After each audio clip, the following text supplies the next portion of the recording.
Bonjour et bienvenue au module 4 MVA sur DevOps. Aujourd'hui, nous allons voir la transformation de Microsoft, un point de vue, un retour d'expérience sur comment Microsoft a vécu sa transformation vers l'agilité et le DevOps en particulier. Et nous allons voir comment se passe la journée côté agilité. Je suis Laurent Luyader, consultant IT Opération, coach sur le social selling et aujourd'hui plutôt consultant sur l'agilité et sur le DevOps. Et je suis accompagné de Jean-Marc Desamoureux. Bonjour à toi Laurent. Oui, Jean-Marc Desamoureux, donc avec Laurent, je suis dans l'équipe des consultants ITSM de Microsoft en France, autour de tous les sujets de l'agilité, du Scrum et de DevOps pour accompagner nos clients. Mais aujourd'hui, on va d'abord vous présenter le retour d'expérience de Microsoft, comment on l'a vécu dans l'informatique interne de Microsoft.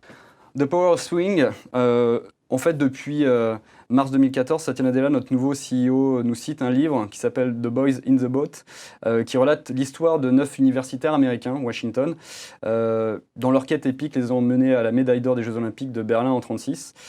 L'histoire, et je dirais l'objectif, c'est plutôt d'expliquer que lorsqu'on rame en équipe, on a un certain nombre de challenges à trouver et on doit maintenir le balancement, le cadencement ou le swing. Pour faire simple, pour ramer à l'unisson, ça demande une synchronisation entre chaque membre d'une équipe.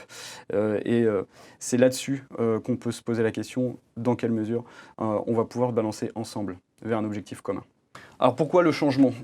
Actuellement, on a plusieurs challenges clés qui apparaissent. On a la méthode Waterfall qui prend généralement trop de temps pour atteindre la valeur attendue par le client. C'est pour ça qu'on parle d'agilité. Des releases qui sont des fois trop lourdes et trop complexes, qui ont parfois des soucis de qualité et de performance. On va retrouver des périmètres plutôt orientés changement et des scopes à planifier et à ordonner, surtout à scheduler. En termes d'innovation, l'élément clé, ça va être la satisfaction client qu'il faut prendre absolument en compte et l'alignement aux besoins et aux demandes clients.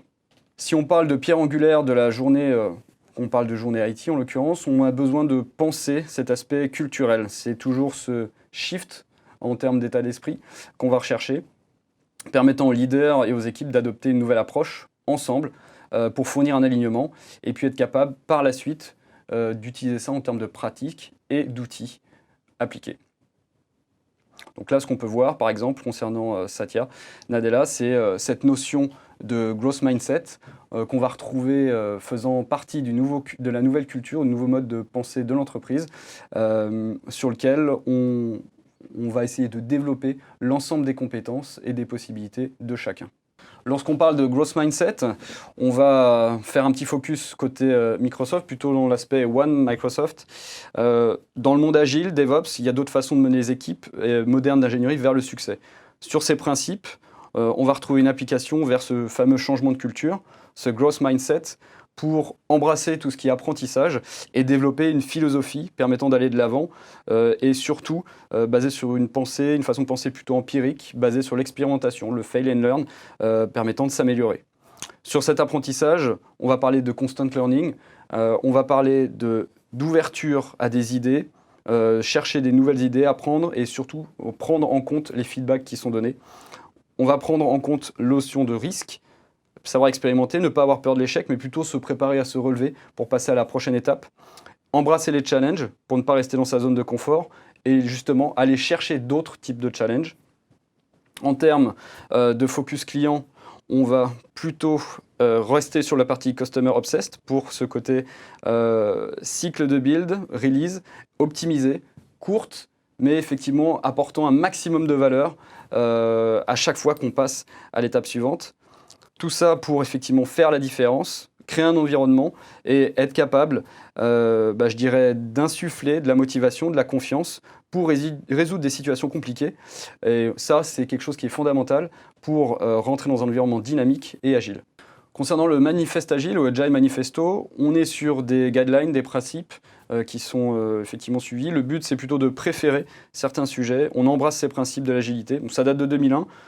C'est à titre d'information là-dessus. On se base effectivement sur la prise de position, l'interaction, le fait d'émanciper chaque personne. On est dans cette culture de collaboration, surtout de feedback vis-à-vis du client, de rétrospective, et on répond aux changements du métier. En termes de pierre angulaire de la journée de l'entreprise, on va inclure un changement de mentalité. Ça va permettre quoi ? Ça va permettre aux leaders et à leurs équipes d'adopter ensemble une nouvelle approche et un alignement à travers pratiques et outils. Donc, comme on peut le voir à travers ce que dit Jim Dubois, on parle de se réinventer. Donc on parle aussi de transformation, de leadership côté IT. On parle d'adoption de leader, de coaching. Donc si on prend cet exemple particulier pour Microsoft, on a pu voir que l'ensemble des coachs et leaders avaient plus de 10 années d'expérience en agilité et une passion pour le changement. Un appui certain pour tout ce qui est exécutif aussi. C'est-à-dire l'ensemble des execs, des CIO étaient très sponsors sur le sujet. Un programme global qui s'intègre à l'ensemble des outils de l'entreprise et un ensemble de workshops pour clarifier les rôles de chacun et supporter avec succès les équipes agiles. Donc de la même manière qu'on ne met pas un jeune conducteur à conduire une Ferrari sur l'autoroute, nous voulons simplement nous assurer qu'à travers ces différents workshops, les leaders guident leurs équipes et leur montrent la voie du changement. Par la suite, certains exemples aussi peuvent se retrouver lorsque l'on parle d'expérimentation, d'apprentissage. On va parler aussi de collaboration d'équipe. Le but, c'est petit à petit d'arriver à des cycles courts, mais itératifs, et qui permettent simplement de voir une amélioration continue, partageant l'ensemble des talents et effectivement l'activité qui en découle. Le point clé de toute transformation agile, c'est avant tout le changement de mentalité. Le changement de mentalité autant au niveau des équipes, mais surtout au niveau du management. Donc c'est une façon d'adopter la nouvelle approche aussi. Ça se fait à travers les nouveaux outils, les nouveaux processus, et puis les habitudes qu'il faut changer. Dans cette transformation, il faut toujours garder en tête la vision, le pourquoi on va aller dans cette transformation, où on veut aboutir. Et ça demande forcément un soutien constant de la direction. Et c'est bien pour ça que celle-ci a été en premier coachée et accompagnée dans ce but-là. Et aussi, pour pouvoir aller dans cette transformation, il y a toute une équipe de coachs qui a été mise en responsabilité, qui a été installée au sein de Microsoft. Cette équipe de coachs est là pour soutenir l'ensemble de cette transformation-là, pour aller et faire ce qui n'a jamais été fait avant, en fait. Et forcément, la transformation elle-même s'accompagne d'un budget dédié avec des priorités claires qui est liées aux enjeux même de la transformation. Et donc, dans cette transformation, il faut bien prendre conscience que les changements organisationnels ne se lient pas uniquement à une prise de conscience, mais il faut aussi se donner les moyens de réaliser le changement. Et ça passe entre autres par de la formation, par du coaching, par une certaine prise de conscience, et aussi la responsabilisation des équipes. C'est à chaque équipe d'aller vers cette transformation à chacun à leur rythme, d'accord. Il y a un changement de paradigme qui peut faire peur, on évolue d'un modèle traditionnel vers une structure beaucoup plus transparente, qui va vers de la collaboration. Pour certaines équipes, ça peut peut-être instaurer un sentiment d'inconfort. Il faut le prendre en compte. À chaque équipe d'adopter le rythme de la transformation qui lui convient, d'accord. Avant tout, c'est une opportunité d'apprentissage qu'il faut mettre en avant et d'accompagnement aussi par les managers vis-à-vis de leurs équipes pour que chacun puisse en fait progresser ensemble, manager et équipe, de manière collaborative. C'est pour ça que ça fait déjà plus d'1 an maintenant qu'on a fait cette transformation au sein de Microsoft IT en interne, et on a déjà formé sur les 4000 personnes qui sont au sein de Microsoft IT, et plus de 1000 personnes ont déjà été accompagnées dans cette transformation. Un point important, c'est que pour pouvoir accompagner la transformation, il faut forcément les bonnes personnes aux bons endroits. Laurent, tu l'avais signalé, les coachs eux-mêmes sont des personnes qui ont une large expérience de l'agilité, plus de 10 ans de transformation et d'expérience. Parfois, il a fallu recruter ces personnes-là aussi, parce qu'on ne les avait pas forcément non plus en interne.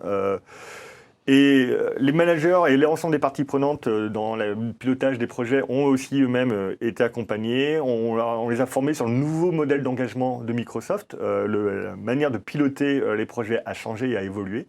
Maintenant, on passe donc sur des itérations de 3 semaines. C'est un changement d'habitude par rapport à ce qu'on pouvait avoir avant. On leur a expliqué comment ils devaient s'impliquer, la collaboration qui était attendue d'eux, et pour les faire comprendre que maintenant, voilà, l'effort est de 3 semaines, il y a une démo à la fin, eux, ils doivent être présents, ils doivent participer, parce que c'est comme ça maintenant qu'on va piloter les projets. Justement, et dans l'engagement qu'il peut y avoir derrière, les équipes elles-mêmes font un sprint 0. Dans le sprint 0, c'est là aussi leur préparation à l'agilité. Elles sont formées pendant ce sprint-là. Elles collaborent avec leur manager, elles construisent le backlog pendant le sprint. C'est leur manière d'apprentissage et une fois qu'elles se sentent prêtes, elles démarrent pour avancer. Et un coach peut leur être affecté si elles sentent le besoin. C'est d'ailleurs souvent même très fortement recommandé. Et ce coach va être présent sur plusieurs itérations jusqu'à ce qu'elles aient réalisé au minimum deux mises en production. Voilà, même sur 2 mises en production. Ouais, au minimum, c'est tout à fait. Et donc, afin d'appuyer la transformation vers l'agilité, forcément, il a fallu revoir la manière dont on pilotait les projets. Le pilotage des projets en mode agile est un peu différent de ce qu'on peut faire dans les versions traditionnelles en mode cascade. Donc on a une plus forte collaboration des équipes entre elles. Elles ont dû apprendre à travailler ensemble de manière beaucoup plus intense qu'autrefois. Ce travail collaboratif se fait notamment à travers des outils. Les outils ne sont pas là uniquement que pour partager du code, mais aussi pour partager un certain ensemble de bonnes pratiques. Et aussi, prendre en compte les dépendances de chacune des équipes les unes par rapport aux autres, et entre les projets, pour tout ça viser vers la mise en production. Et donc, pour assurer cette cohérence entre les équipes, on a par ligne de produit un backlog commun qui permet de gérer les dépendances de l'ensemble des équipes et aussi arbitrer dans les efforts de priorisation qu'il peut y avoir vis-à-vis de ce backlog. Tout ça est défini aussi au niveau de l'organisation par des règles communes de coordination, principalement en se basant sur le manifeste agile. Ce mode de pilotage en mode agile permet aussi de faire avancer et de coordonner le travail des différentes équipes. Et forcément, au sein de Microsoft, on a mis en œuvre l'utilisation de Visual Studio Team Services pour assurer cette collaboration et le partage de backlog. Ainsi, nos équipes sont organisées en ligne de produit. Le sprint 0, ça permet de définir la vision, les objectifs et l'engagement vis-à-vis du business. On construit le backlog à ce moment-là. Le backlog est certes construit pendant le sprint 0, mais il est aussi mis à jour en permanence, en fur et à mesure des besoins de l'évolution qu'il peut y avoir par rapport à ça. Chaque équipe est libre de choisir la méthode qu'elle souhaite pour l'avancement de son projet. Certaines vont prendre un mix de Scrum, d'XP, de Kanban et l'adapter à leur sauce. Ce qui compte avant tout, c'est de trouver le modèle qui leur convienne le mieux. Parfois, ça va être un modèle un peu hybride. Il y a néanmoins dans cette flexibilité des contraintes qui sont à respecter, notamment les dates de planning, parce qu'on travaille en timeboxing, on doit assurer des dates de livraison et qui sont fixes pour tout le monde. Et donc nous avons ici un exemple d'un backlog dans Visual Studio sur un projet RH. On peut surtout voir l'ensemble des priorisations et le pilotage qui peut être fait en termes d'état d'avancement du produit, à travers les itérations et les différents indicateurs qui nous permettent justement d'assurer la cohérence entre les équipes. Donc c'est le Burn chart, mais plutôt d'un point de vue journalier en fait. Absolument, okay. Voilà, tout à fait.